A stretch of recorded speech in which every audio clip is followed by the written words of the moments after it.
భూభారతి చట్టం భూమి భద్రం భవిష్యత్తుకు భరోసా కల్పిస్తుంది. గత సర్కార్ అమలు చేసిన దానితో రైతులు అష్టకష్టాలు పడ్డరు. తమ భూమిపైనే హక్కుల కోసం తామే కాళ్లరిగేలా తిరిగిండ్రు. సమస్యల పరిష్కారం కోసం సతమతమైండ్రు. తాము అధికారంలోకి వస్తే దానిని బంగాళాఖాతంలో కలిపి భూభారతిని తీసుకొస్తామని ఎన్నికల సమయంలోనే కాంగ్రెస్ పార్టీ హామీ ఇచ్చింది. అయితే ఇచ్చిన మాట ప్రకారం తెలంగాణ కాంగ్రెస్ సర్కార్ రైతులకు ఇప్పుడు చుట్టంగా భూభారతిని తీసుకొచ్చింది. దానిలోని లోపాలను సరిదిద్ది పకడ్బందీగా భూభారతి చట్టాన్ని అమలు చేస్తుంది. భూ కబ్జాలు, అక్రమాలు లేదా హక్కు వివాదాలకు సంబంధించిన సమస్యలను తహసీల్దార్, ఆర్డీఓ, కలెక్టర్ స్థాయిలోనే పరిష్కరిస్తుంది.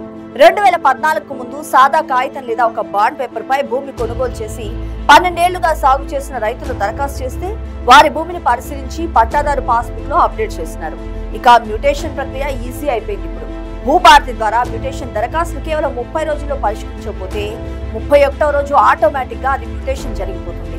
ఇది రైతుల సమయాన్ని, శ్రమను పూర్తిగా ఆదా చేస్తుంది. అలాగే భూములకు జియో మ్యాప్ కోడ్తో ఖచ్చితమైన హద్దులను అధికారులు నిర్ణయించున్నారు. ఇది భవిష్యత్తులో భూ వివాదాలకు తావే లేకుండా చేస్తుంది. పేద రైతులకు ఉచిత న్యాయ సలహాలు అందించేందుకు మండల స్థాయిలో వాలంటీర్లను నియమిస్తున్నారు. ఇది ఆర్థిక భారం లేకుండా రైతులు తమ భూ సమస్యలు పరిష్కరించేందుకు సహాయపడుతుంది. ఇట్లా రైతులు, భూ యజమానులు ఎక్కడా ఎలాంటి ఇబ్బంది లేకుండా తమ భూమిపై హక్కులు పొందేలా భూభారతి చట్టం అమలవుతుంది.